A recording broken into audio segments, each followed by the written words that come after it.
Let's say you get to the end of the sales call, the prospect says, I need to think about it, or I need to talk to my wife, or whatever thing they're gonna come up with to get you off the call, but they are super interested. You set a follow-up for tomorrow, and just for whatever reason, they don't show up. You send them emails, you send them texts, you call them, but again, crickets. Well, today's your lucky day because I'm gonna show you how to never get to that point to begin with. Here's how you actually close a prospect in just one call. All right, let's go ahead and dive into the sales process on how you can start getting more one-call closes. And this is the exact structure that I used in order to consistently be making $60,000 per month in commissions as a closer, but also the same structure that I've taught hundreds of other students to get them to the point, like Peter here, who hit $47,000 per month in commissions. We got James, who hit 40. We got Georgie, who hit over $32,000 per month. All that is to say, like, this stuff works, and if you actually utilize it, you will make a lot more money. So take notes, pay attention. Okay, so when we dive into the actual process, I'll be going over what to say, like the how, but more importantly, why you need to actually say it. The biggest problem that most people have, especially when you're talking about a sales process, a script, a structure, whatever it is, that you don't understand the why, so you're too stuck in your head, so you're not able to be an actual human on the calls. Like, I could tell you all the ninja tricks in the world of what to say, but if you're not an actual human, people aren't gonna buy from you because people buy from people, okay? So understand the why behind it, actually study the why, understand human psychology, you'll connect a lot better with your prospects, which means you'll be able to close more of your prospects, okay? So when we talk about the process, the very first thing we need to do, obviously, when we are starting the call, we need to start the call, okay? Now, something you don't want to get into is you don't want to be like, oh, how is the weather there? Where are you calling out from? Just because, again, most people understand the reason you're saying that stuff is just to get them to like you so I can sell you my shit, right? That's what they're thinking in their head, especially if they've been on a ton of sales calls. So what this will do is it will cause people's guard to go up, and we don't want people's guard to go up. Again, the best way to do it is just getting right into the call. So typically how I'm gonna start the call is like, hey, can you hear me? Can you see me? Perfect, man. So it looks like you booked in about possibly getting some help with blank. Is that right? Okay, looks like you booked in about possibly getting some help with blank. Okay, getting some help with whatever it is they booked in for. Perfect, made it to the right spot. And then from there, I need to understand, why are they here? Now, I will open up the call in a very open way. Like, hey, how can I help? Now, the reason why I'm able to open up the call in a very open way is because, again, I have the skill set to the point where it's like, if they go off into the rails, I know exactly to get them back and get them back on point. If you feel like you have a hard time, like getting people reined in and like you have a hard time with talkers, ask a little bit more pointed of a question when you very first start the call. Like, hey, what made you want to go ahead and book in the first place? Or, hey, what did you see that attracted your attention that made you want to go ahead and book in? What they're going to tell you is why they're there. Okay? And what they're looking for is what they don't have. So that's going to give you the direction of where to take the conversation. Okay? After that, you need to ask them, what are they looking for help with? For example, if you are selling a BizUp, let's say you're selling a trading course, okay? Because that's in forefront of my mind because I just reviewed a call for one of my mastermind members and that's what he was selling, okay? So use that as an example. Like, hey, when it comes to getting into trading, do you know what type of help you're actually looking for? The reason you want to ask that is because what they're looking for is what they don't have, okay? So what they don't have, that's where their pain is, that's where their problem is. And that's going to give you direction on where to take the conversation. Then from there, once you understand, okay, what they're looking for, you need to also understand is, why are they looking for that in the first place? For example, if you're selling like a BizUp, okay, why would they even be looking to get into trading or starting their own business to begin with? What they're going to tell you is their problem, okay? They're either not making enough money, they want more freedom, they want more time, okay? Let's say you're selling lead generation, for example. Hey, when it comes, besides the office of you getting more leads, do you know what type of help you're looking for? Oh, well, we're looking to get higher quality leads. Okay, no, that makes sense. Just so I can have a better understanding, what are you seeing right now in your business that would have you looking for a way to get higher quality leads? Oh, just right now, the quality isn't where we want it to be. Okay, so now you know the problem is in the quality of leads that they are getting. Okay, so that is really all you're gonna need at the beginning of the call. Okay, again, you need a problem or an overarching goal. So when we dive in a little bit more on like the opening, so you can understand a little bit more of the why behind it, okay? So what they're looking for is what they don't have, which equals their pain. So everyone you talk to has some level of pain or a need that isn't being met to the level of which they want it to be met. That's why they're on the call. So you can't fall into somebody's frame of, hey, I just want to see what you guys have. Because I don't know anybody who's super high level, making millions and millions of dollars, and is just going to willy-nilly hop on sales calls just to hear random pitches, okay? They have a need that is looking to be met. The more you can keep it conversational is going to be better. The less that you can make them feel like they're in an actual sales call is going to be better, because we're going to get them to be more open. Just naturally understand that people have scripts in their mind, and especially have scripts in their mind of people in sales and how salespeople act. So if they associate you with every other salesperson, they're going to treat you like they've treated another salesperson, which probably isn't going to be the best. So you want to keep it conversational. You want to get the focus off of you and put it on them as quick as possible. Why we don't want the focus on us is because, again, we need to understand what the prospect is thinking. That way we know how to position whatever it is we're selling in the best light, so we can actually solve the problems that they have. Okay? So don't assume, be curious, and understand what's going on. Like, be neutral. At the very beginning of the conversation, you don't want to be like super attached to the person who you're talking to. You just want to understand what's going on. Now, you want to be happy, like not overly excited, but at least be happy to be there, right? Like, you want to have a conversation, but you're not going to be like, oh yeah, I definitely know we can help, because again, you don't know much about them. If you just met some random person and they told you like, oh, like, yeah, I can solve all your problems without them even knowing you, just naturally, like, your walls are going to go up. Okay. So at the very beginning of the call, you don't assume, you're curious. Okay, and you just want to understand what's going on. Another big problem that I'll see at the very beginning of the call, especially when you're dealing with type A personalities, is we try to put people in certain boxes where they don't quite belong. So you have to be very careful of only using the prospect's words. Okay, I'm not going to put different words on people, even though they might mean the same things in your mind, but in the prospect's minds, they mean something different. Okay, so always be careful of not using your words, use their words instead. Okay, also, why you want to use their words, just naturally, we like people who are like us. So if you talk like me, I'm going to like you better because you're a part of my tribe. Okay, little hack there. Okay, next, when we're talking about like having an agenda of like, hey, how this call is going to go is this, and this. Okay, I would say having an agenda is like training wheels. If it helps you, fantastic, but it limits your speed. Okay, if you are going to have an agenda, I would only have an agenda if it makes you feel more comfortable or you get a lot of pushback in your discovery. Now, just understand the reason you get a lot of pushback is because you're not conversational and your tone's just not where it should be. It is going to be better just overall if you had the skill set to where you didn't need the agenda, because agendas just remind the prospect that they are well aware that this is a sales call. Their walls are going to go more up. Now, if you are going to have an agenda, put in an agenda that is super basic and it's not a hard like, hey, I need a yes or no. If you're going to add an agenda, add in something like this. Like, hey, and just the first part of this call, it's going to be pretty basic. It's just more for us to really understand like where you're at in terms of A, B, and C, and where you're really looking to go, just to see if we can help. And at the end, if you feel like this might be what you're looking for, we can go over next steps from there. Like, would that help you? Again, something super basic to the point. But again, it's like training wheels. If you need it, fantastic, at least to start, but you want to get to the point where you have the skill level, you have the conversationality, you have the tone to where you're not getting pushback and you don't need an agenda, okay? Optional things that you can do is adding in hooks and frames. Now, this is just going to come down to a lot of what you actually sell, okay? So don't do this unless you have the whole process down and you're very comfortable in your process, okay? This hook, for example, that I have here, this is for somebody who's selling like a biz op, okay? So if you are talking to somebody and they say like, hey, I'm in a 9-to-5 and I'm really looking to transition and, like start a real estate business, whatever it is you're selling. Okay. You can do this for any type of biz op. But it goes something like this. It's like, oh, and I love working with people who are in a transition phase from going from like 9-to-5 to becoming their own business owner.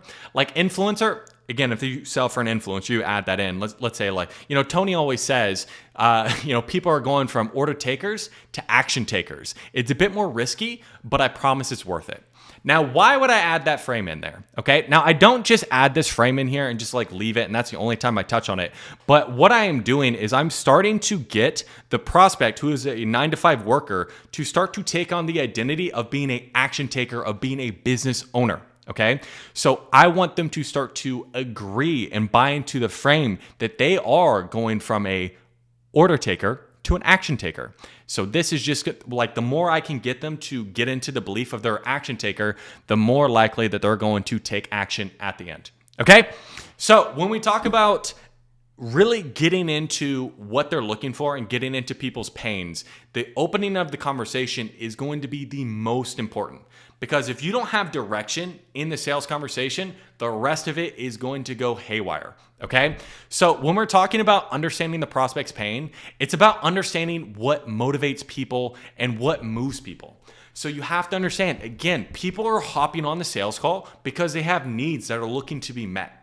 So what are those needs? Okay, there are two frameworks that I'm always going to keep in my mind. Okay, we got Maslow's hierarchy of needs. Okay, so this is a hierarchy that goes like, physiological needs, safety, belonging, esteem, self-actualization. Okay, now this is always good because if people are talking about like, hey, they're needing help or they're having problems in one of these realms, okay, physiological needs, safety, belonging, esteem, I'm going to ask questions around them not having those needs met at the moment, okay? Another framework I'm always going to keep in mind is Tony Robbins' 6 human needs framework. Why? Because again, it'll give me a better picture about, again, what needs are they on the call that are looking to be met, okay? We have certainty, love and connection, significance, variety, growth, and contribution. So if somebody is talking, you can just tell by their language, and that's why it's really important to listen on what needs aren't being met to the degree that they're looking to be met. And that's the reason why they're hopping on the call. And also why I like to keep it, at least especially when I'm, teaching it, in more of a pyramid-like framework, because some needs are more important than others, at least at the level that they're at. For example, okay, a call I was reviewing yesterday, like that trading call review, okay? This person had 2 needs that weren't being met. It was certainty, okay? Again, he was, wanting to get into trading, so he was more certain about, his retirement, the money he was making now, if any big payment hit, okay? And it was also variety. He wanted to travel. He wanted more things out of life. He wanted more time. He wanted more freedom, okay? Now, the closer focused mostly on the variety, him being able to travel. But he did not touch on his lack of certainty just in the now of, God forbid, if a big payment hit, how would he be able to pay that? And guess what? At the end, that he didn't have the urgency to actually pull the trigger. Now, again, he did close later, but to get that on the one call close, you need to focus on the more fundamental needs. Because if this person doesn't have certainty on whether or not like they can pay their bills, like it doesn't really make too much sense to talk about the pain of them not being able to go on vacation. Like, yes, you can get to that pain, but the more fundamental pain is the certainty of them, or the uncertainty that they're currently in right now of them not being able to pay their bills. So you want to start to direct your conversation onto the uncertainty of them not being able to pay their bills, okay? And in the opening of the conversation, again, I just need to understand what's the overarching goal or problem, but I'm also listening very intently to how they describe it. So I can start to see like the needs that aren't being met, so I can really direct where the rest of my conversation is going to go, okay? So just understand, people are hopping on calls to meet needs. What needs are not being met? So I'm going to direct my call and I'm going to direct my questions around those needs that aren't going to be met. And I'm going to talk more about the more fundamental needs, things that are lower on the pyramid first, because that's typically, not always, typically where more pain is going to be. Okay? Now, what do we do when, for whatever reason, like we get like an a-hole or whatever, we get a type A, or we did something on our end to trigger a prospect. They're like, hey, just tell me what you do. I'm sure you've all gotten that, okay? So there's a couple different ways to actually go about handling that. I'll go with a soft way to go about handling that, and then a medium way. There are some more ninja tricks you can do, like really hard frames, different things like that, but it's like 99% of the time, you're never gonna need that, okay? So let's just go with the most basic stuff, okay? So when somebody tells me, or somebody tells you on a call, hey, just tell me what to do, we don't want to give in. Because again, if somebody's just telling you like, hey, everything's good, I just want to see what you have, like you have to understand that they're lying. Like we mentioned before, they have needs that aren't being met. So you need to understand what those needs are so you can best help them. If you don't know what's going on, to be frank, you just can't help them to the ability that you truly could if you just understood the situation. So don't fall into the frame that these people don't need help, because they definitely do need help. And if you're not able to find out what exactly they need help on, like, you're doing them a disservice, okay? So if somebody's telling you, hey, just tell me what you do. Very first and foremost, what you're going to do is you're going to just a soft approach. You always want to use minimal necessary force, okay? If somebody says, hey, just tell me what to do, and we're using like a hard frame, we're just trying to big dick people.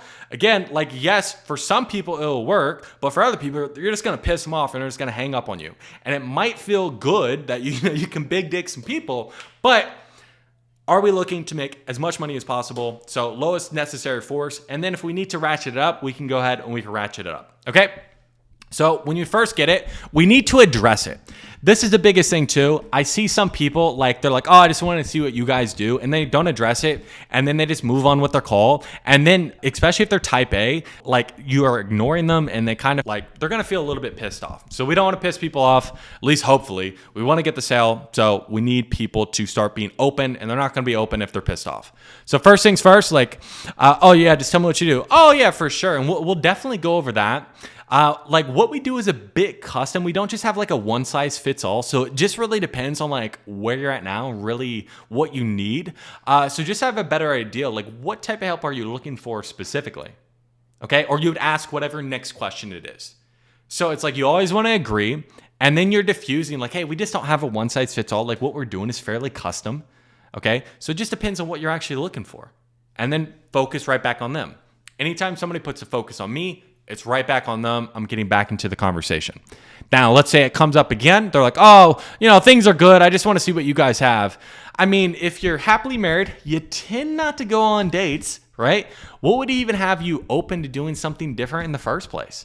And you kind of say it in a confused way of like, hey, why are you here? This is what you need at the very beginning of the conversation. You need them to admit, why are you here? Okay? Or something you can do, again, you always want to make it in their best interest.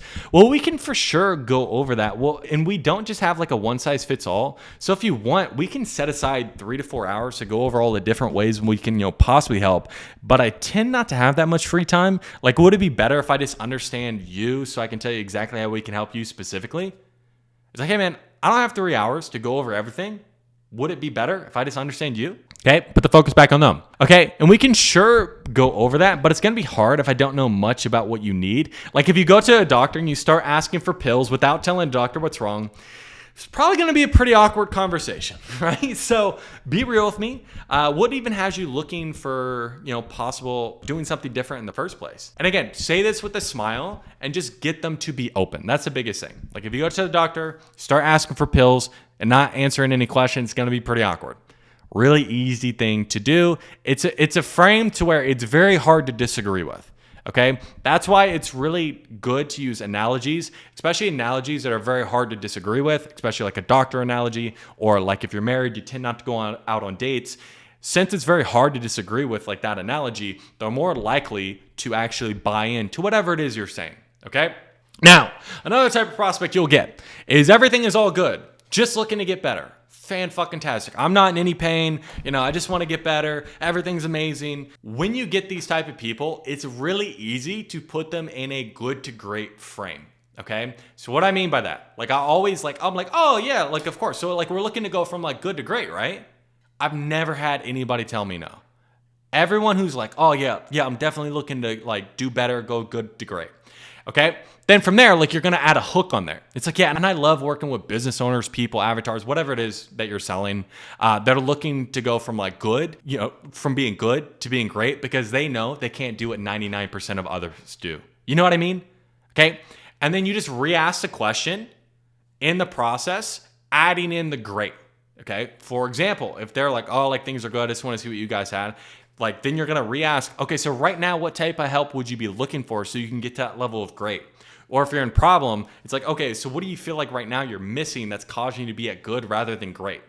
Now, there's other things you can put more harder frames on it. Like, hey, can I share a perspective? Have you ever heard the phrase like good is the enemy of great? Because good is comfortable, right?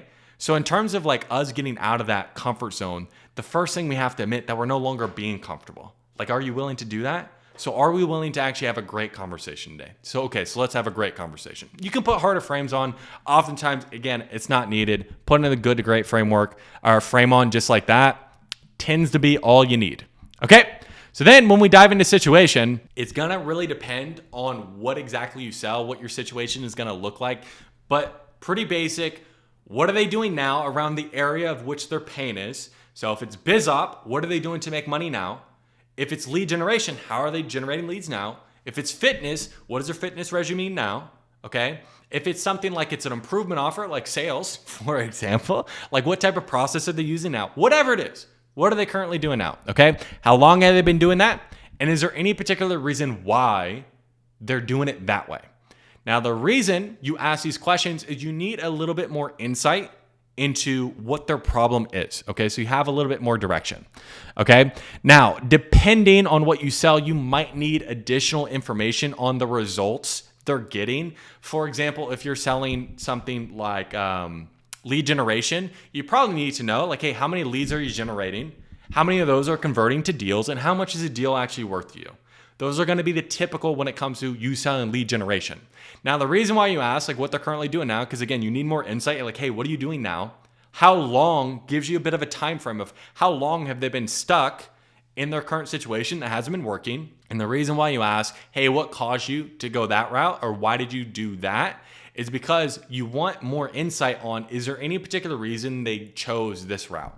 Now, if there isn't a particular reason, they're like, oh, well, it's just the first thing we saw, or it's just how we always done it. They're also telling themselves that there's no really particular reason why they're doing whatever it is that they're doing. Okay, which is good for us because they're admitting there's no real reason why I'm doing this. It's just how I do it. Okay, cool. So after you understand the situation, then we need to get into the problem. So when we're talking about getting into the problem, we need to get them to admit that they have a problem, and then we need to make it hurt. And then we need to eliminate next best alternatives and get them to change, commit to actually doing something. Okay, so let's dive into it. So the biggest thing when we're talking about problem, you need to understand why people change. You need pain. Like what creates urgency? Naturally, it's pain or fear of future pain. So the reason why I'm going to dive into problem first, okay? I don't get into goals and then problem, or there's a ton of different ways to do it. But just understand like how the human brain works, it's naturally geared towards the negative. Why is that? Because when we are growing up in tribes, well, however long ago, like if there is a tiger there, you needed to get all your focus to the negative. But especially for people, and this is actually a trick you can do on yourself, if you don't really know what you want out of life, you can better come up with reasons or things you don't want. And all what you want, like the future pace, and we'll get into later in the framework, is just a mirror of the problem.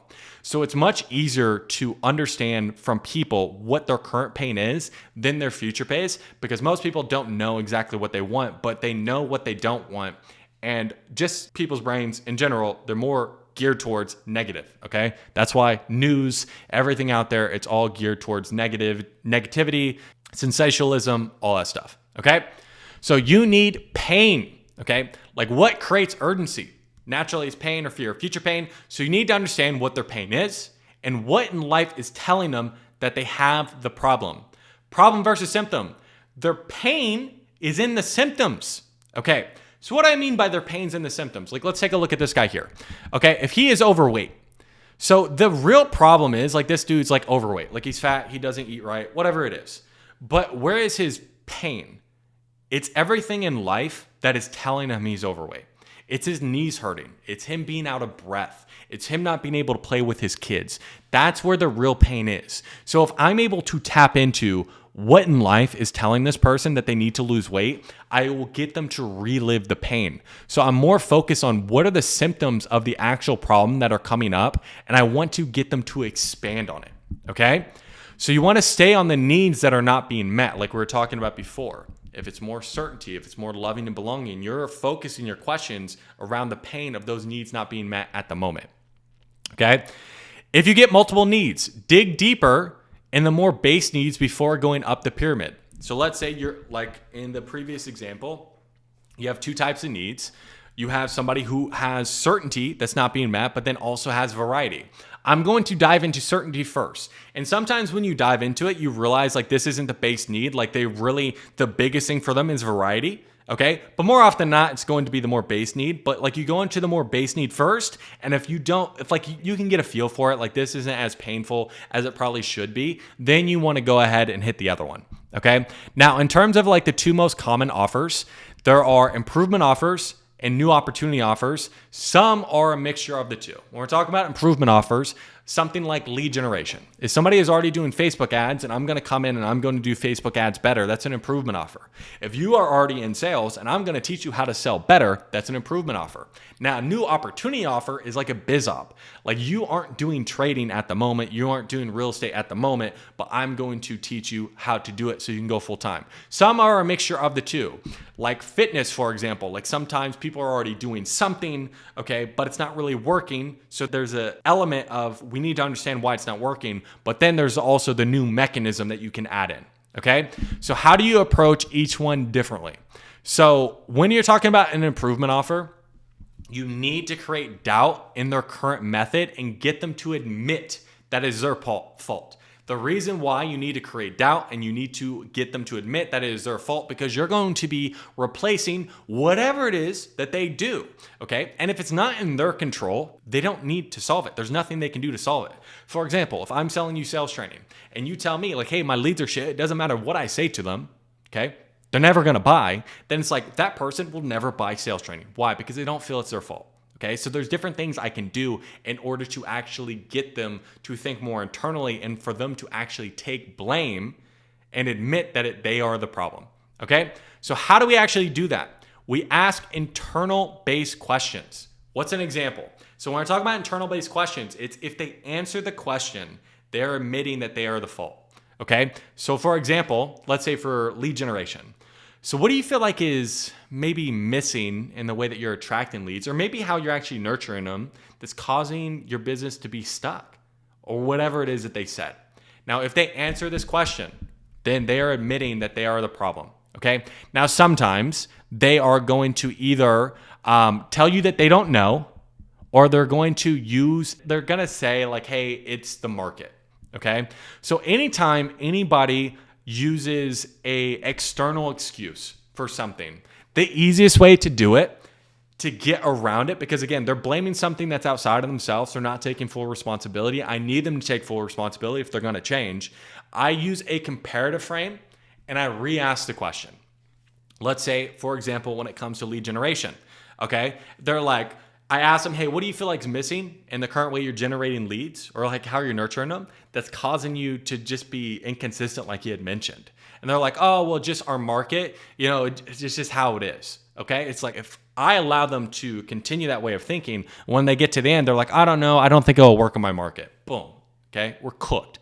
So what we're going to do instead is, yeah, potentially, can I share a perspective? And this is after working with thousands of clients, and we work with actually dozens of clients who are actually in your market who've been able to grow once they get their marketing dialed in. So what do you feel like is missing that's maybe making your marketing inconsistent? So what you're doing there is you're like, hey, there are other people that we work with specifically who have your exact same situation. They figured it the fuck out. Why can't you? So you're putting it right back on them. You're taking away their excuse. For example, let's just say for fitness, okay, this one's going to be big. They're like, oh, well, I don't know. I just don't have the time. Yeah, that could be an issue. Can I make a suggestion? And this is after, we work with like hundreds of people or, doctors, lawyers, like oftentimes, they have a family at home too.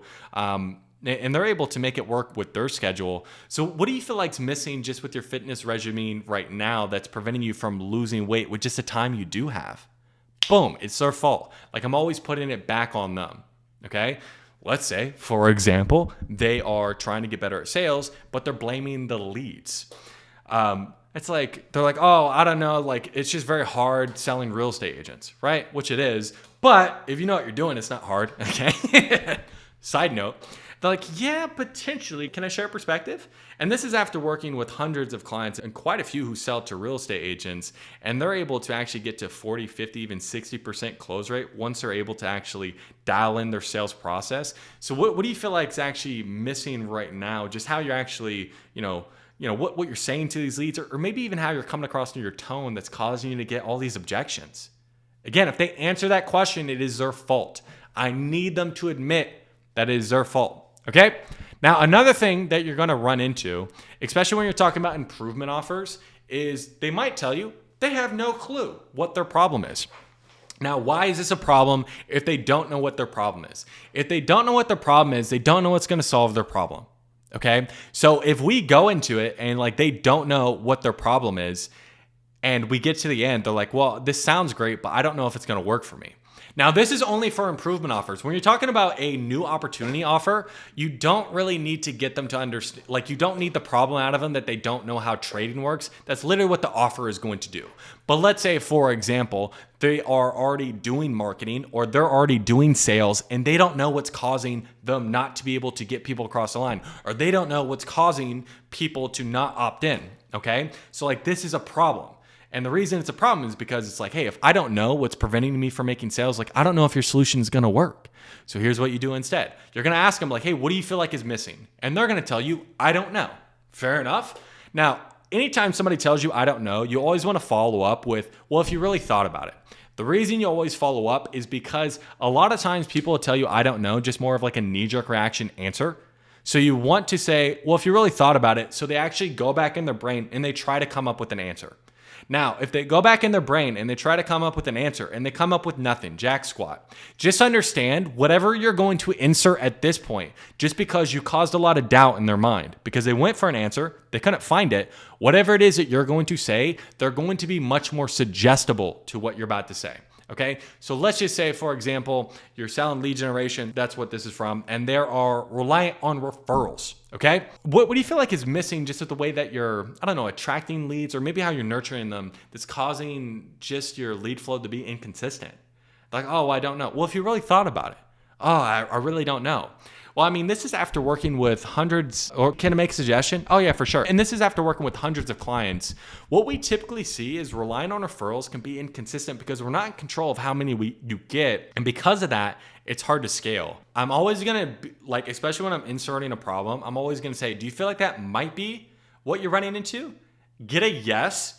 And then anytime I insert something along those lines, I'm going to ask, how do you see that being the case?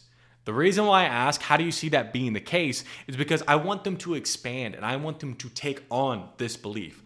I inserted a belief, and then once I get them to buy into the belief, I'm going to get them to defend it. Now, the reason why in both the comparative frame and the inserting the problem, I'm always going to ask, hey, can I share a perspective, or can I make a suggestion? And then I'm always going to put in some type of, after working with hundreds of clients, dozens of clients. The reason is you ask to give them a perspective, number one, because it's going to make them more suggestible. Two, you want to give yourself more credibility, so they're much more likely to actually take the feedback or take whatever it is that you're going to give them. Okay? So that's why it's really important. So after you get that, then you get to their real pain. You get them to actually buy in that they are the problem. And once you get that they are the problem, that's when you dig. Okay? So you need them to admit that it is on them and they are in control. Now, pro tip, if you're dealing with a type A personality, get to numbers quicker. People can't hide behind the numbers. Okay? Pro tip there. Okay, now if it's a new opportunity, what you need to do is get them to admit that their current opportunity is the cause of their problem. Okay? They need to admit what they're currently doing now isn't what they want. Okay? And once you get the pain and problems, you dig. Okay? So typically the way that you're going to ask on a new opportunity to get them to admit that their current opportunity is causing them pain is, hey, what makes you feel like just with your current job, it's not quite enough to give you the time, to give you the money, whatever it is, moving forward. Okay? Let's just say, for example, it's a biz op. Hey, what do you see right now in your job that just makes you feel like it's just not quite enough in order to give you that financial freedom you're looking for? Or let's say it's fitness, okay? If they're not doing anything right now, you're gonna ask them, why is it so important for you to lose the weight? You want them to admit that their current opportunity, the current way that they are, that's what's causing them pain. And then once you get to the problem, that's when you go ahead and you dig, okay? Then from there, how do we actually dig once we get to the problem? This is a infographic that I made for my mastermind members. But once we get a problem, okay, let's say for lead generation, oh, things are just inconsistent, things are up and down. Let's say for weight loss, why is it so important for you to lose the weight? Oh, just right now I'm feeling lethargic. Let's say for like sales training, for example, it's like, oh, right now losing a lot of sales to objections, whatever it is. Like we finally get to the problem. We get to the bedrock. What is their actual problem? What is their pain? Okay. Then from there, I'm going to just start broad and I'm just going to start digging. As soon as I get a problem, the very first thing I'm always going to ask is, well, what do you mean by? Okay, because I want them to expand on it. Now, when you are asking more probing questions, you need to come across a little bit confused. The reason why you want to come across a little bit confused is naturally when somebody is confused, what the brain does is like, okay, this person didn't understand me. Let me expand on what I mean. And the reason why I want them to expand is because I'm getting them to relive their pain. The more I can get them to relive their pain, the more urgency it's going to build. Because just understand, people think by talking. Most people don't sit and just think about all the problems they have. They come to these conclusions by talking, and oftentimes with the people you're talking to, this is the first time that they fully expanded out their entire pain to realize how much pain and how big this problem is. Okay? Once we start broad, we're gonna ask, okay, what do you mean by whatever it is that they said? Okay? Then from there, you can get specifics. Now, this is something that's going to be optional, but I tend to do this every single time. Like, hey, can you give me an example? Or is this all the time? Or are there specific times this shows up? Okay. You want to understand really when does their pain happen? Let's say for weight loss, for example. Okay. Why is it so important for you to lose weight? They're like, oh, just right now, like I feel really lethargic and my energy is just low. Well, what do you mean like your energy is low? Oh, well, blah, blah, blah, blah, blah. You know, like this happens, this happens, this happens. Okay, well, is this like all the time, like our energy is low, or are there specific times that it shows up? No, it really just shows up like, you know, after a long day of work, like I get home and like I'm just so drag out tired. And like what happens then? Like when we're drag out tired and we just get home like that, right? And it's like, oh, well, I just like I go and I sleep. Oh, shit, right? So it's like we get the specifics, like what is the lack of energy doing, okay? Let's say, for example, we're selling lead generation. Okay, it's like, oh, like things are just inconsistent. Well, what do you mean by inconsistent? Well, some months it's up, some months it's down. Okay, and are there specific months like during the year that they're typically down? And what do those down months actually look like typically? And then from there, like once we understand, again, we start broad, we get them to expand. And then from there, we get some specifics. Then we want to explore the duration. Okay, the reason is time frame always expands pain and urgency. So you're going to ask them, how long has this been going on? Or how long have you had this problem? Okay. Once you ask them how long, then if you can, depending on what you sell, you want to quantify, whether it be money, whether it be hours. Those are going to be probably the easiest two. Or what is it taking you away from? Whatever it is. Like if you can turn their story into numbers, that is going to be best. Then from there, you want to ask an impact on the thing. Okay, like what type of impact is this having on your day-to-day, your business, the people around you? Okay, typically this is going to be easier for them to answer. And then you're going to ask a personal impact question. Like, hey, I don't want to assume, but how does that make you feel? You want to get to the root of the emotions that they're feeling. And then optional is going to be consequence. What happens if this gets worse? Now, I tend to won't ask consequence when I'm digging into pain, at least in the problem. I'll leave consequence for later. But again, conversationality over everything. If it makes sense in the conversation, asking a consequence really will push the ball forward. And the thing that I'm thinking of when I am digging into the pain is I want to ask the scary questions. What do I mean by that? Again, I understand what their needs are or what needs are looking to be met. I'm putting myself in their shoes to the best of my ability. And I'm thinking, if I was in their shoes, what's the one question that's in the back of my mind that I would never want anyone to ask me? Not because like, again, like it's a rude question, but it's because I don't want to think about it. For example, okay, there's a call I was reviewing when it comes to like, it's like a real estate offer that helps a lot of blue collar guys. And a lot of these guys like they get their bodies beat up a lot. And there's a lot of burnout and like it's a high attrition rate, especially after doing it years and years and years. And this guy was like 20 years into this very, very like blue collar job that was really hard on his body. If you asked him like, okay, in my mind, what's a scary question that he doesn't want to be asked? is how much longer does he feel like his body can keep up? Because he already had some like injuries. They had to go, workman's comp. It's like, hey, how much more can your body give? And if your body gives out and we have no backup plan in place, what happens? Because again, he's taking care of a family. And that's something he doesn't want to think about. But he needs to think about if he's actually going to do something about it. And if you're able to get to the bedrock and ask those scary type of questions, like I'm telling you, it doesn't really matter how the rest of your sales calls go. They are going to buy. Okay? So we're talking about the pain stairway or whatever you want to call it. Let's just go through a couple examples so maybe you can crystallize it in your mind. Okay? Let's start with, I would say like BizOp is probably like the easiest to kind of just visualize in your mind. And it's, I've just reviewed so many of the calls like the past couple of days. So it's like the forefront of my mind. Okay. So when they're like, hey, like what's coming up in your job that just makes you feel like it's not quite enough, right? In terms of time freedom, money freedom, whatever it is they said. Okay. Let's just say like with the money freedom, just right now, I have to go to my job and like, I'm just making enough to pay the bills. Like I'm not making anything extra. Okay. Like, what do you mean? Like you're just paying the bills. You're not making anything extra. Just right now, like I'm only making enough to just get by, like nothing else extra. Okay.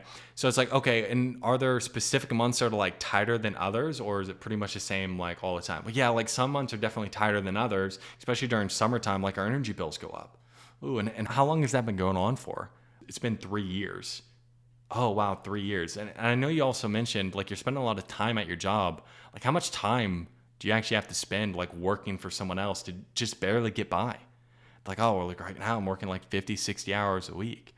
Oh man. And like, again, that's going to really limit as far as how much money that you're able to make. So how much money you feel like you're actually leaving on the table right now, having to work for someone else. It's like, oh, well, it's like, I don't know. Like, I feel like I could be doing double if I'm working for myself. Like, and how much are you making now? Okay. So you're making 5. So you feel like you could be making 10. Okay. So right now, just like each year, we're leaving about $60,000 like on the table like each and every year. Does that sound right? They're like, oh yeah, it does sound right. Right? You can get a calculator out and like calculate it for them, just depending on where the conversation goes. And then like, I don't want to assume, but you having to work these long hours, leaving money on the table. Like, how does that actually affect like the people around you? Oh, it's just like right now, like, the wife's always in my ears. Like, she wants this, she wants that, she wants this. And it's like, and dude, I don't want to assume because like I'm in my shoes, I'm not in yours. But you not being able to provide the way that you're wanting to, like, how does that feel? Boom, right? Crush them. So it's like you take the, I'm not able to get financial freedom all the way down to the point of like, well, I'm not able to provide for my wife. I'm spending all the hours and it feels like shit. Okay. That's where we need to get them to. Now, sometimes what will happen, especially when we're talking about BizOp, is people are like, oh, well, I just want more. Okay. They're very forward focused. And you need to get them to admit that they're not happy with their current situation. Okay. So how you typically go about that is, well, lots of people would be happy with staying the same. Where does that drive come from to make more money, or why is it so important to you? And then they're going to tell you why it's important. Okay. Like, okay, what does that actually do for you? Does that mean you can't do those things now? Oh, like, what do you mean? Right. Like you take them forward a little bit, and then you go ahead and you flip it negative. And then once you get to their problem, then you just dig deep, just like I showed here. Okay, cool. All right, on to the next one. Then from there, we want to get rid of the next best alternative. You want to get them to admit that their plan B sucks ass. Okay, an example. Besides A, B, and C, what's the main reason you'd be looking for hands-on help to lose their weight rather than just hope and pray you figure all out on your own? The reason why you want to ask that is because you want to get them to admit that figuring out on their own or whatever the next best alternative isn't going to work for them. For example, if you're selling lead generation, I guess like what's the main reason you might be looking for outside help to streamline your ads rather than just double down and hope and pray it just works itself out? Well, I mean, we have been doubling down. It hasn't been working, right? I need them to admit that what they're doing, if it's taken to their extreme, isn't going to get them the results. Okay. Pro tip, if you're ever lost or you don't know where the problem is, just jump into that question and then pull it out and then dig, okay? So if you're in the sales conversation and for whatever reason you get lost, happens to the best of us. If you don't know what question to ask or how to find their pain, just ask like, hey, what's the main reason you'd be looking for help rather than figure it out on your own? Or what's the main reason you'd be looking for this rather than that? And then they'll tell you a problem. And then once you get the problem, then you go over and then you dig. Oh, what do you mean by that? Can you give me some specifics? How long has that been going on for? Okay, quantify the pain, all that stuff there. Okay, hopefully that makes sense and I'm not just rambling over here. Okay, then from there, you're gonna ask them, okay, so time to make a change possibly. Again, that's optional. I'll tend to ask that and they're like, okay, yes. Then from there, I need to understand their buying decisions. Now, why do I need to understand their buying decision? The biggest predictor of future decisions are past decisions. So you want to dig into what their past decisions the prospects made, eliminate any limiting beliefs, and only for advanced, right? I would say you want to create a behavioral or identity gap on the decisions that they made and the person who they are. So how do we dig into their buying decisions? You're going to ask them, before talking today, have you been out there looking for type of help to get specific outcome? Or what have you been doing? Now, the reason I ask that question in a very specific way is, have you been looking for specific type of help to get specific outcome? The reason is I don't want to deal with bullshit. So here's the thing, especially if you're dealing with like fitness or biz op, like, hey, have you been out there looking for other ways to make money? It's such a broad question. They're going to start talking about bullshit. Okay. Or have you done anything else about like losing weight? Okay. They're going to just start talking about bullshit. So you want to be very specific with this question, so that way you don't get bullshit and you can get right into it. This will shorten your calls the more specific you can be with this question. For example, if they're looking to lose 30 pounds, it's like, hey, and before we started talking today, have you been looking for like actual more hands-on help to actually lose that 30 pounds, or what have you been doing? No, I haven't been looking for hands-on help. I don't really need to hear about the Weight Watchers. You get what I'm saying? Okay, now we're talking about like biz op, like let's say you sell a real estate offer. Have you been looking for more hands-on help to really get into real estate so you can actually get to that 10,000 per month, or what have you been doing? I don't need to hear about like them watching drop shipping YouTube videos. It's irrelevant to the actual conversation. Okay, so once you understand, they're going to say yes or no. Those are really the only two things. Like, I have been doing something or I haven't been doing something. If they did something, why didn't it work, or why are they looking for something else? Okay, like what did you do and why do you feel like it didn't work for you? Now, the thing is, once you understand like what they did and why it didn't work, you also want to understand like how long ago was it? For example, if you're selling something that's like weight loss and they did a program 10 years ago and it got them some results, but it didn't get them great results. But now we have 10 years of them doing jack shit. We need to attack the 10 years of inaction. Okay, same thing with lead generation. They did something a year ago, but they haven't done anything since. Like, okay, how long ago did you try that? Okay, so what's actually prevented you in the past year of getting more hands-on help, or getting somebody in to actually systematize the process? Okay, so we just want to go ahead and like, what's prevented you? Okay, so if they did something, why didn't it work? And then why are they looking for something else? If they haven't even looked, why not? Why haven't they looked? You want to dig deep and find a belief on what is holding them back and attach it to a cost. Ask them if they want to hold on to that belief, if it's worth it for them to hold on to that belief. Okay? So it's like, hey, what prevented you in the past? Okay? This is going to really give you insight on what's prevented them from actually buying something or investing in themselves in the past. And we need to handle that before we get to the objections. Why do you want to pre-handle objections? The reason is, before the price is dropped, you're going to have more trust and they're going to be less fearful. Okay? So they're going to be much more open to me reframing their beliefs. And the problem is, if we don't actually pre-handle and reframe their beliefs, the rest of the sales call is tainted with the beliefs that are holding them back, their future pace, whatever it is, it's tainted with the beliefs that are holding them back. So I'm always going to dive right into the beliefs. Okay, let's say, for example, they said, oh, well, I just didn't have the time. Time is an excuse, okay? The four biggest excuses that you'll hear when they say, it's like, hey, I didn't have the time, I didn't have the money, okay? I didn't know it was a thing, and I was just researching. So what you need to do with all of those is you need to debunk that shit, right? Like, it's not about the time you have, it's about the time you'll make. It's not about the money you have, it's about the resources that you'll actually, being resourceful, okay? I didn't know it was a thing. Okay, well, if you had this problem, whose job is it to go out and make it a thing, okay, and find out what the thing is? And doing research mode, well, you can do all the research in the world. What's the only way you're going to know this works for you or not? Now, you don't say that. I'm telling you the thought process behind it, Okay, there's different ways that you can say it in a much more eloquent way that will get people on board. But let's just say time, for example. Like, hey, I didn't have the time. You're going to use a comparative frame like I had mentioned before. Okay, let's just say they didn't have the money. Or like, oh, like, I don't know, that stuff is just really expensive, blah, blah, blah, blah, blah. It's like, okay, I can appreciate where you're coming from. Can I share perspective? And I'm like, oh yeah, sure. Do you know who Tony Robbins is?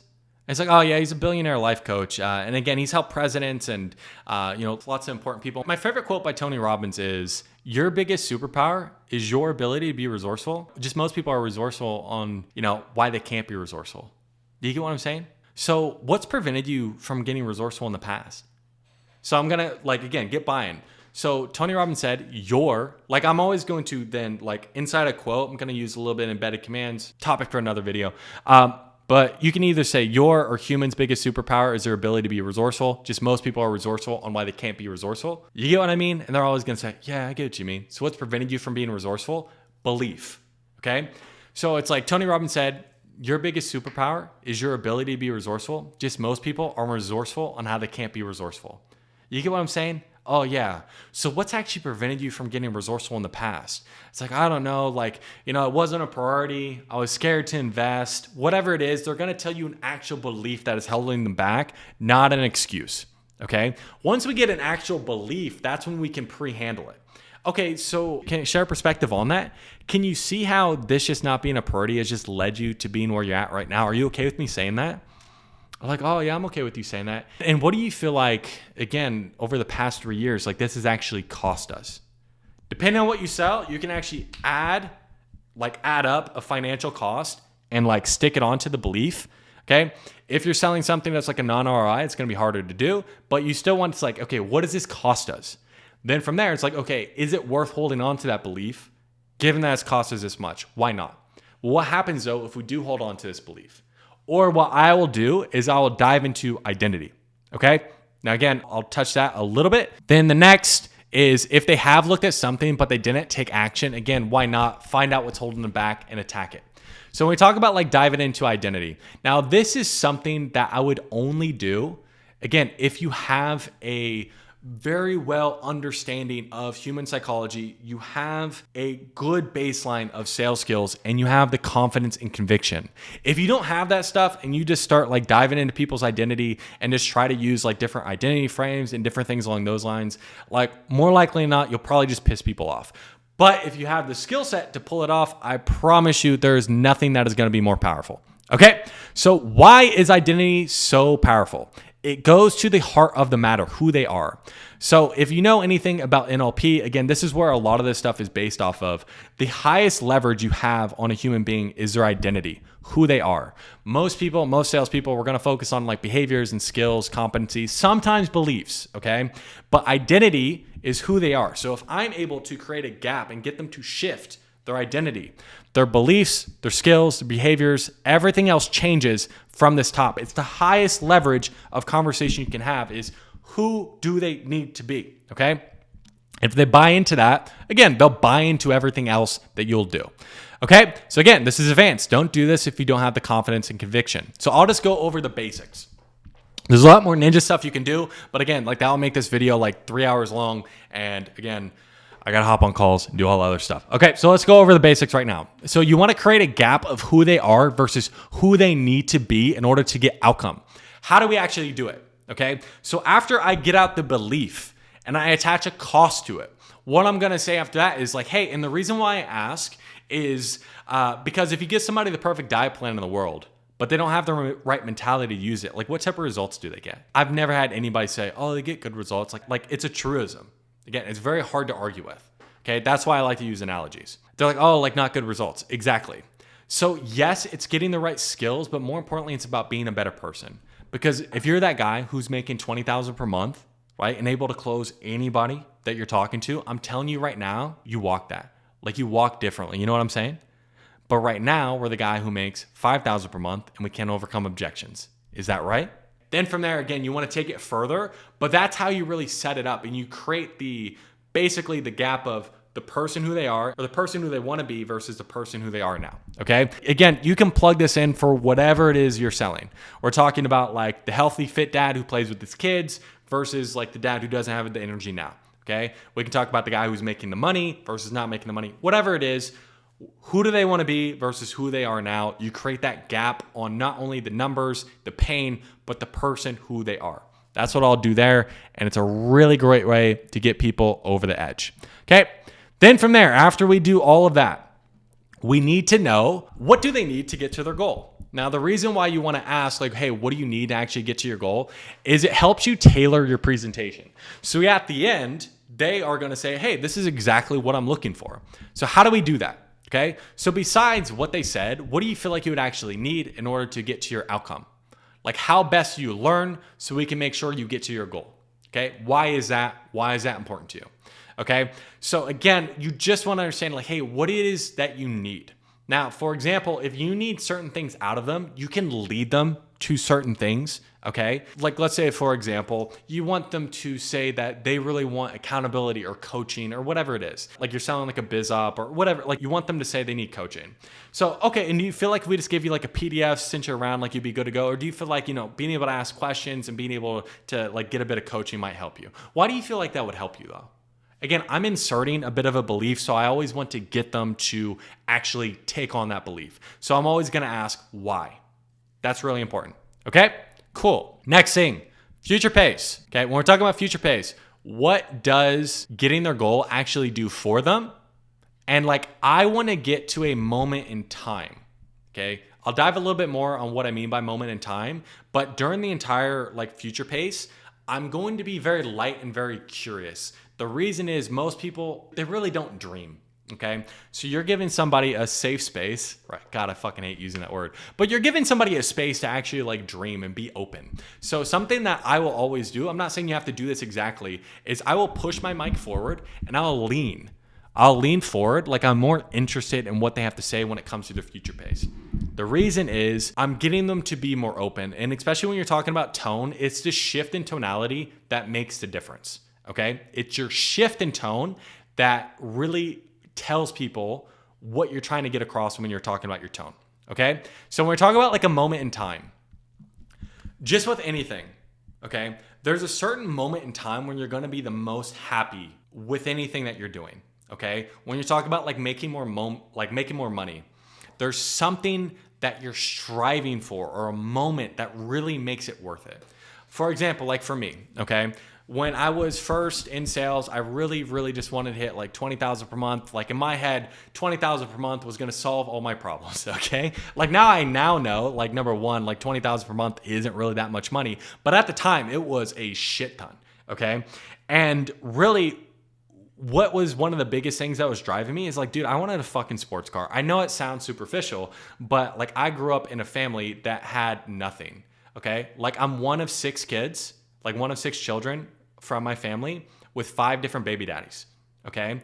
So I'm the first one to graduate high school, let alone go to college, do anything in terms of business. So it's like having something nice, just like it meant success to me. And I'll tell you right now, like I still love like driving like my Jaguar now, but the best I felt was when I was able to drive it off that lot. So if you're able, like let's say you're selling me, like, back in that state, if you're able to tap into like me being able to picture, really visualize and make it real of me driving off the lot for the first time, the best I would have felt, like that would really drive me towards that goal. Like that would get to the real heart of the emotion. Okay. So that's what we want to do for other people. Okay. Like we're like Bob Ross over here. If you don't know who Bob Ross is, do better in life. Okay. So future pacing, there needs to be something that the prospect is running towards. Why? They're going to have to do something uncharacteristic. So it needs to be worth it. People are motivated by 2 things, going towards pleasure and running away from pain. It's best to have both. A lot of sales trainers I see out there, they're focused on one or the other. It's best to have both, believe it or not. So like we're going to get both. We already have their pain, what they're running away from, and we'll get a little bit more pain with consequence, but you need to know what they're running towards. What's the pleasure to make them run as quick as possible? Okay. The more real and specific you can make their goal, the more real it is in their mind. You want to turn stories into numbers and turn their stories and numbers into pictures and moments. How? Okay. So you being able to do goal, whatever the goal is, what difference does that make for you? Not more you, for you. Okay. A little bit of a typo there, Apologies on that one. Okay. What difference does that make for you? Okay. Now, the reason why I like to say like, what difference does that make is because it's neutral. Now, some people are more focused running towards, and some people are more focused running away. Again, people have both, but just naturally, people are more focused on one or the other. What difference allows you to choose, right? Do you want to choose more on running towards or running away from or getting out of situations? You get to choose. Pick your own adventure, okay? Then from there, I'm going to probe. I'm going to get specifics.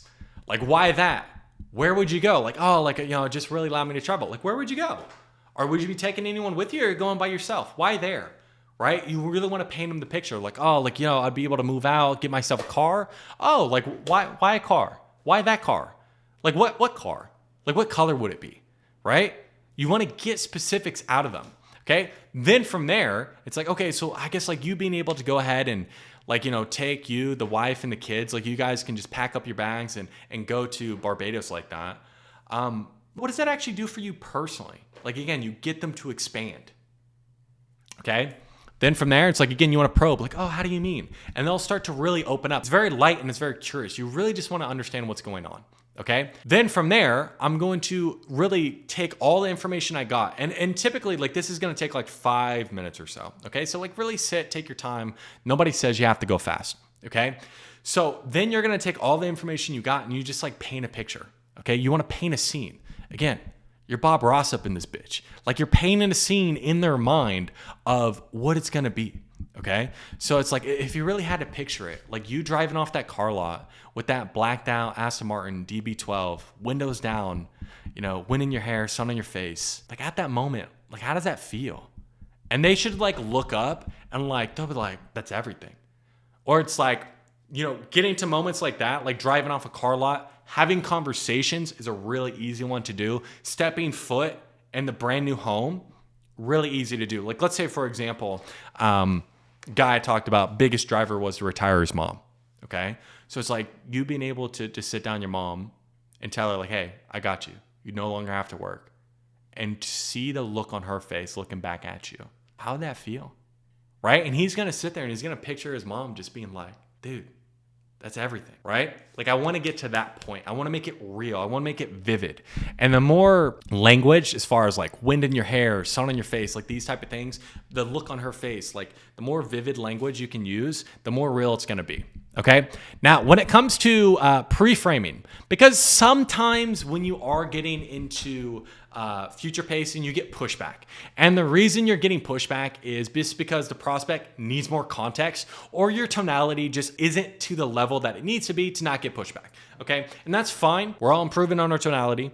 So there are things we can do as far as pre-framing to not get the pushback as far as like future pace, and then also consequence. I'll touch on that in a second. Okay. Now, this is the one that I'll tend to use. Mine's short and to the point. I feel like my tonality is pretty good. Again, you can be the judge, but I'll just say like, hey, at the end of the day, like, money's just a vehicle. It depends on where it's taking us. So for you to be able to get to the point where you're making $30,000 per month, like as a closer, like what difference does that actually make for you? Okay. Now you can use a longer one, like the 100-meter analogy. This is one that I'll teach a lot of students to do. Like, and it's like, okay, now I understand exactly what you need. And if you put somebody on a 100-meter line and you tell them to run, like, I'm sure they'll run fast.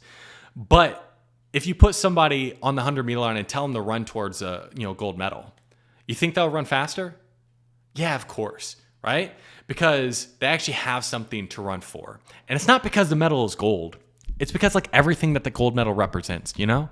So for you to be able to get to the point where you're making $30,000 per month, or you're able to lose the weight, or you're able to, whatever it is, you know, get more consistent lead. What difference does it make for you? Or what difference does it make for the business? If you're selling B2B, okay, easier to go right for the business. Hey, what difference does that make for the business? And get more specifics and then turn it personal. Okay. Like, hey, you being able to get to the point where it's like we grow the business to 100,000 per month. Like, what difference does it actually make for the business? How so? Okay. In what way? What would you be able to do with that type of funds in the business? Maybe you can't do now. Like, why would you hire people? Oh, it's like get more time. and you getting more time, like what does that really do for you personally, right? Then we're able to go into the personal. So when you talk about businesses, you always go into what it do for the business first. You get enough context to then turn it personal, okay?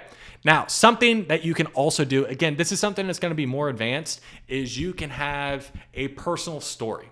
Now, this is a great way to open yourself up emotionally, pre-handle objections, and shape the answers you're gonna get in consequence. So it's called tactical vulnerability. If I open myself up emotionally to you, you're more likely to reciprocate and open up yourself emotionally to me, okay? So this is something to where, again, I wouldn't add it in unless we're at a very advanced stage in our sales. Again, I've closed millions of dollars in sales without having any personal stories, but to get to the point where you're closing above like 90%, like personal stories is a really great way to get there because I can pre-handle objections, I can open myself up emotionally, and I can shape the type of answers that I'm gonna get. Two biggest people that I learned this from are Tony Robbins, okay? He does it all the time. He's really great at storytelling, and Matt Ryder. Okay, really great storyteller when it comes to sales. Now, if you want a little bit more insight on this, you can take a look at my call recordings on YouTube. You can see how I do it. Do not copy and paste my story. The reason why stories work is because it's authentic. It should be authentically you. If it's not you and you're copy and pasting somebody else's story, like people are gonna feel that, okay? Unless you're like a sociopath, which most people aren't. Maybe you are, but most people aren't. And so there are gonna be some subconscious things that you're doing that just makes it seem like off, okay? So again, if you're gonna do some personal stories, you have to have, a higher skill set in order to do that, number one. And number two, you also have to actually have a compelling story that makes sense for the offer that you're selling, okay? Cool. Next is going to be consequence. Now, cost of inaction is one of the biggest drivers to get people to move. You need to make this hurt. When you're asking consequence, you're not looking for a specific answer, you're more looking for an emotion, okay?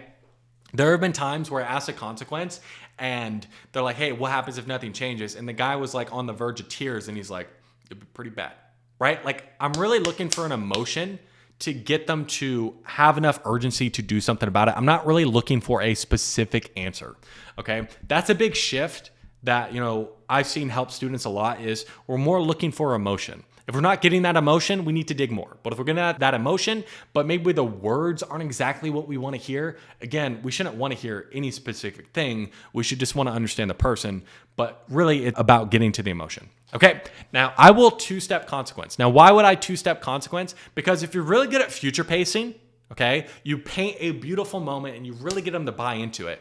And then you ask, well, what happens if you don't get that? People are gonna wanna fight, okay? They're gonna wanna fight to hold on to that moment that you painted for them. So what you're gonna do is you're going to two-step it, okay? You're gonna two-step it like this. And I have to ask, if nothing does change in area, whatever area that you're helping with, how likely is it that you're gonna get to goal in time frame? There's a very specific reason I ask it like that. Okay, if nothing changes in area, how likely are you able to get to goal in time frame? Okay, it's gonna be very hard for them to say it's pretty likely. I want them to say it's not likely. Okay, so they're admitting that in their current situation, it's not likely that they're gonna get their goal. Then I'm gonna get them to expand. Why not? Okay, then from there, I'm like, okay, so what happens if nothing changes? 3-6 months go by and you're stuck with problem and you don't get emotional outcome. Now, I have the information right now to be specific with my questions. Do not be broad. If you're broad, again, you could just swap this person out with somebody else and you're not having a real conversation. You have the information to be specific. Be specific, okay? Now, optional, if they say something along the lines of, oh, I'll just stay the same. And some people are fine staying the same, but for you, what would be the day-to-day ramifications of 6 months from now? We're stuck in the same place. Again, if I'm not getting to the emotion, I need to continue to dig. Okay. Now, when it comes to pre-framing and some of the different answers we might run into. So number one, as far as like pre-framing, this is going to help you to be more open. Giving people more context on why you're asking is going to get people to be more open with their answers. You always want to make it in their best interest. Okay. So typically this is the one that I'll do. And I appreciate you being open with me. Now that we understand what your gold medal and what you're running towards. But if you take that same person on the 100-meter line, okay, and you put a line behind them, okay, you feel like they'll run faster? Yeah, of course, because that's how human beings work, right? They run away from things quicker than they run towards. So for you, what's your line? And I'll ask the consequence question, okay? So it's and I appreciate you being open with me. And we were talking about that same person who's on the 100-meter line and they're running towards the goal. Again, they'll run fast. But if you put a line behind them, do you think they'll run faster? Yeah, of course. That's how human beings work. Now, me personally, I always use the personal story. I feel like that's a really great way to pre-frame the consequence, but this is just a much easier way to do it. Again, especially if you're not at the advanced level where you have a good, compelling personal story. Okay. Now, sometimes you'll get people like, oh, like, I'm not going to let that happen. Like, no, I'm going to change. What you're doing is you're triggering their ego of like, they're like, oh, like they're trying to tell you an answer that they think you want to hear. Like, oh, I'm really committed. So what you need to do is you just need to put their ego to the side. Okay. Hey, I'm not questioning your willingness, but if we never let the lion out of the cage, we'll never run fast enough. So I have to ask. And then you re-ask the question. Okay. If they say, I'm not sure, it's like, if you really thought about it.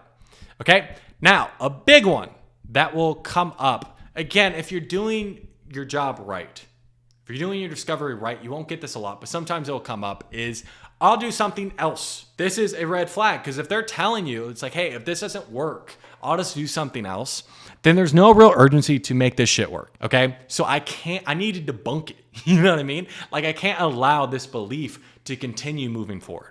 Okay. So if somebody says like, hey, I'll just do something else or do that or do this, I'll be like, hey, can I share a perspective? They'll be like, yeah, sure. Do you feel like that might be part of the problem? Well, if you look at, everyone who's truly successful in life, did they have an option B, right? If you look, everyone who's truly successful in life, did they have an option B? No, right? Like, for example, do you know where the phrase burn the boats come from? It's from when the Spanish came to the Americas. And when they first landed to take on the Aztecs, like they're outnumbered 10-1. So what the leader of the army did is he burned the boats behind them. Why? Because he knew if his soldiers had an option B in their mind of getting back on the boats, there's no way they were going to win. Okay. You see how that works? Like, in them being able to burn the boats, they're actually able to overcome. So would you be willing to actually burn the boats? Why? And in order to do so, we have to really understand what that line is behind us. So help me understand. Re-ask consequence. Okay. The burn the boats analogy works like a charm. Okay. Of like, hey, do you know where burn the boats comes from? The Spanish when they came to the Americas. And when they first landed, they were going to take on the Aztecs and they're outnumbered 10-1. So what the leader did of the army is he burned the boats behind them. Why? Because he knew if his soldier had an option B in their mind of getting back on the boats, there was no way they were going to win. So he burned the boats. And they're actually able to overcome 10-1 odds. Do you see how that works? Okay. So would you be willing to burn the boats and actually do whatever it takes to get the outcome? Why? So in order to do so, we have to really understand what that line is behind us. So help me understand. Again, it's in their best interest to answer the consequence. Okay, cool. Hopefully that is helpful. Okay, then from there, once we get a good consequence, now we're going to get commitment to change. So like, okay, we got a good consequence. Like, are you willing to allow that to happen? Okay. Then from there, it's optional, but like, hey, whose choice is it to allow that to happen or not? So are you actually committed to making a change so that doesn't happen? Why not? Or why now? Why not push it down the road like other people do? So time to make a change then. So you want to get like, hey, are you willing to allow this to happen? Why actually do anything about this now? So time to make a change. Then from there, you're going to transition into the presentation. Now, the reason you want to transition into the presentation and ask if it's okay for you to present, because again, it's going to make them more suggestible to whatever it is that you're going to present them. Okay. So you're just raising the level of compliance they're going to have. And at this point, okay, we're going to be more straightforward. We can assume a lot more. We have more trust built. We have more leverage. Okay, at the beginning of the conversation, we have no trust, we have no leverage. At this point, like you not being biased and you being neutral is out the fucking window, right? Like it's at the point, like we're going for it, okay? That's exactly why I needed here, because you know how you said ABC problem, which is causing XYZ issue. What we're doing here would work for you, okay? If it would help, what I could do is I can go over exactly what we do specifically and how we can help you with ABC problem and how we can help you get to ABC goal. Would that help? Okay, cool. And then from there, you go into the presentation. Now, a big mistake that I see with presentations is it's too long, it's too convoluted, it's too complex. If it is too long, too convoluted, too complex, you're giving the prospect a lot to think about, okay? Naturally. And number one, they're going to lose their train of thought. Number two, you're going to lose energy. And then number three, because you're giving them a lot to think about, they're actually going to want to go ahead and think about it. Okay. So you want it to be clear, concise, and to the point. The longer the presentation goes and the longer your call goes, the more complex, the more room for doubt to creep in the prospect's mind. 3 to 10 minutes max on presentation. There are some exceptions, just with everything in life. If you have a more complex selling environment and there's multiple decision makers, it's a very technical sell, like obviously it's going to have to go longer, okay? So typically there's gonna consist of 3 to 4 pillars over different parts of how you help, okay? Here is an example of a pillar, okay? Pillar 1, hey, one of the biggest problems that people have before they come to us is they didn't know, insert lack of knowledge that you help with, which causes them to feel, insert emotion, okay? Now, this is if you don't have specifics from them, okay? If you don't have specifics from them, you say, hey, one of the biggest problems people have, if you have specifics problems from them, you know how you said you don't know this, and that's causing you this, okay? So it just depends on the information you have. If you don't have information on them, the biggest problem people have is this, that's causing this. If you have specific knowledge, you know how you said this, that is causing this, okay? So the way we solve that for our clients is by XYZ. We go over how we solve that. And then what that means for you is you will effectively learn XYZ because you know how you said, insert what they said, and this is how we're gonna solve that. How does that sound? Okay? So again, you know how you said this, or people's biggest problem is this. How we're gonna solve that is this. Explain it clear, concise, a minute, maybe 2 minutes, okay? And what that means for you is this, checking for agreement. Do you see how that can be helpful? How does that sound? You always want to check for agreement to just make sure they're actually engaged to what you're saying. Do you see how that can help you? In what way though, right? Like get them to be involved in the actual presentation. Again, 3-10 minutes at the very max, okay? Then from there, before we drop the price, we always want to tie off value. Why do we want to tie off value? Because there are 3 objections that you can get: time, money, value. Okay, if you tie out value, now you only have 2, okay? So what you're gonna do, like you're going to go through your presentation. Again, if you're doing this right, you should get an emphatic yes, the value is here, okay? If you're not getting a yes, the value is here, you done fucked up in your discovery. You gotta go back to do not collect $200, okay? So what you're gonna say is, hey, before we dive into the investment, do you feel like with what we covered, the structure of everything, we can actually get you from current state to desired state? Why? Okay, the reason why I ask why is I want them to expand, okay? Then from there, I'm going to drop the price. Now, something you don't want to do is you don't want to make price a big deal. I don't know why people do this. But if I go, hey, it's $8,000, and I'm just quiet, all I'm drawing attention to is the price, and I'm making price a big deal, okay? So you say price like it's not a big deal. It's part of the process. If you get price shocked, there's a little bit different things you can do, but typically it's how I'll drop price. So the investment required in order to actually get you to a point where you're making $20,000 per month and you can actually provide for your family is gonna be $8,000, okay? The next steps from here are pretty basic, taking care of the investment, and that way we can get set up with your onboarding so you can actually learn how to overcome those objections and start closing more deals. Any questions on how that works? Would that work for you? So what am I doing? I'm tying the investment into outcome. Then I'm telling them next steps, asking if they have any questions on the next steps, and then I'm just asking for the sale. Okay, so after you ask for a sale, like, hey, would that work for you? You're either going to get a smoke screen or you're going to get an objection, either time or money. You should have value tied off here. If you get a value objection, again, you need to come back up, you need to tie off value, and you need to re-ask for the sale.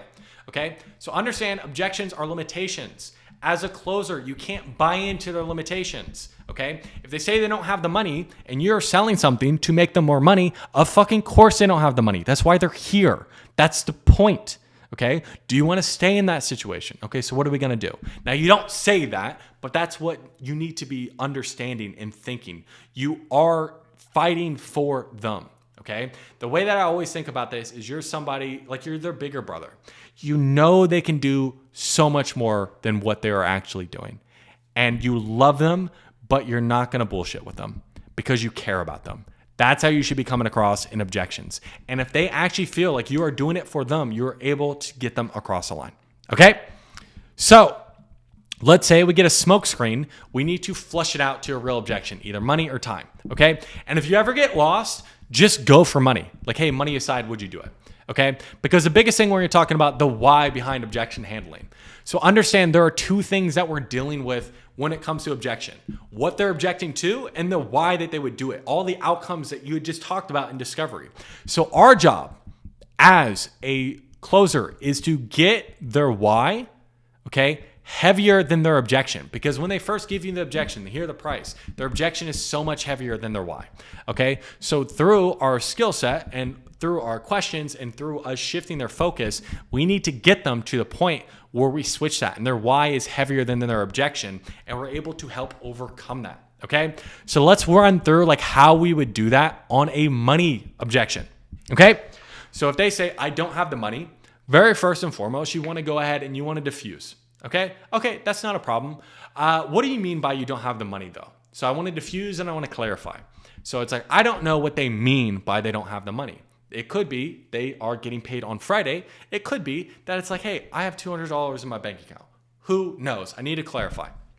Then from there, it's like, hey, money aside, would you do it? Okay, the reason why you want to isolate and you want to get buy-in that they would do it if they took money aside.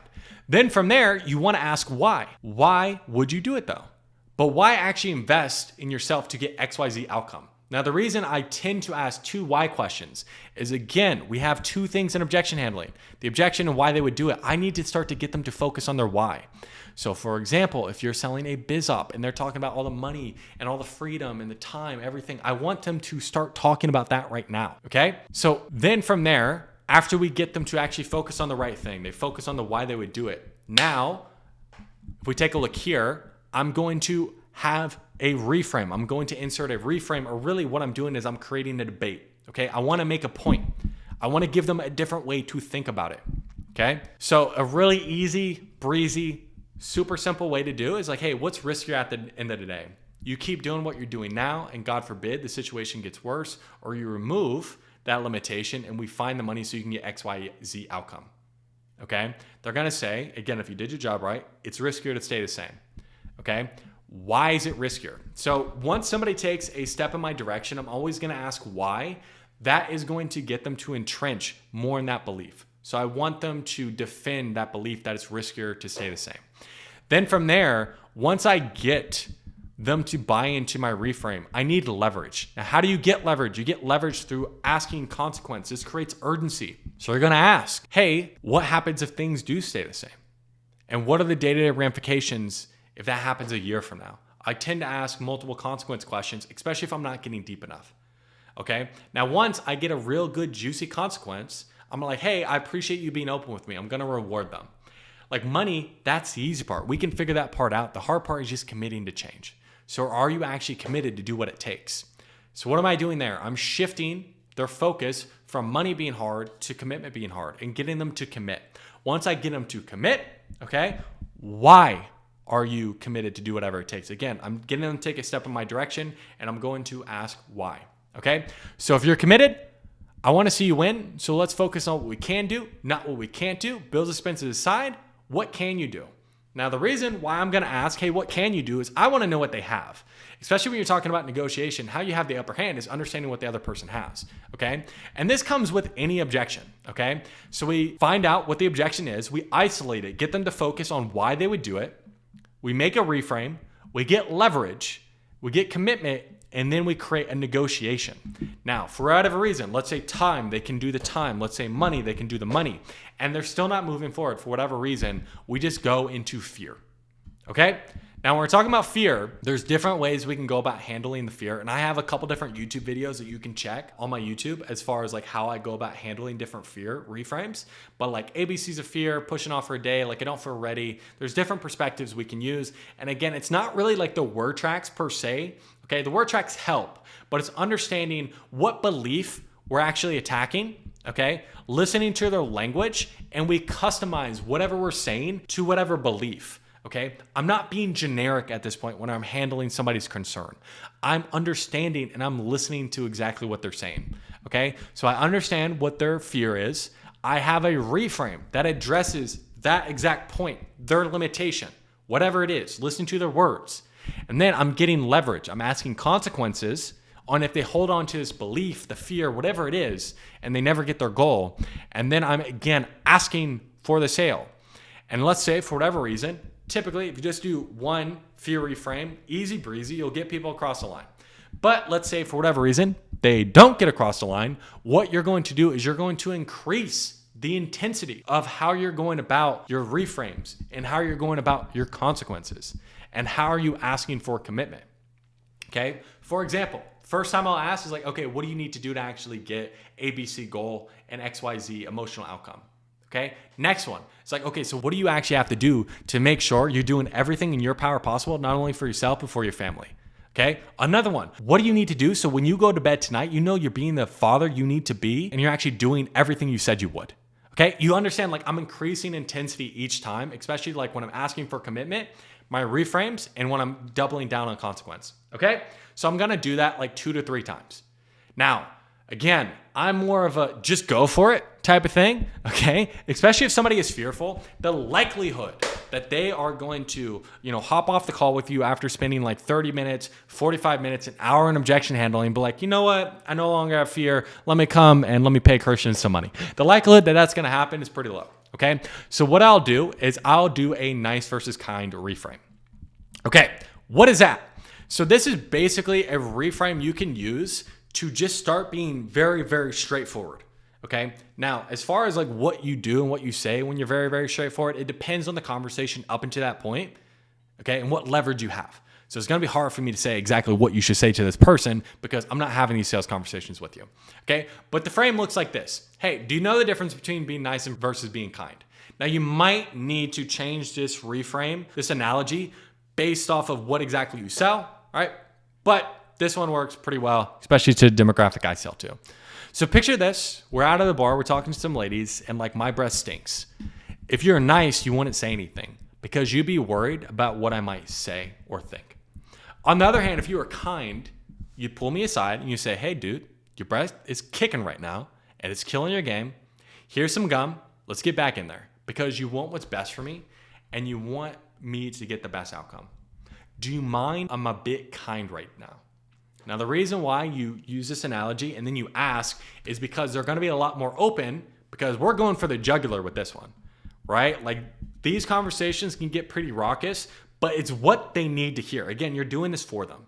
And if you don't have this real ass conversation with this person, who else is? Who else is going to help them get out of their situation? Okay. So that is going to help them be more open to whatever it is you're about to say. Okay. So that is the framework as a whole. Okay. Hopefully that was helpful. If there's any topic you want me to expand on more, or there's anything you have questions on, go ahead and leave those in the comments. I'll definitely be taking a look at those. Make sure you like, you subscribe, all that fun stuff. But if you want to actually see me apply this framework on one of my sales calls, check this out on this video right here. But if not, I'll see you guys next time.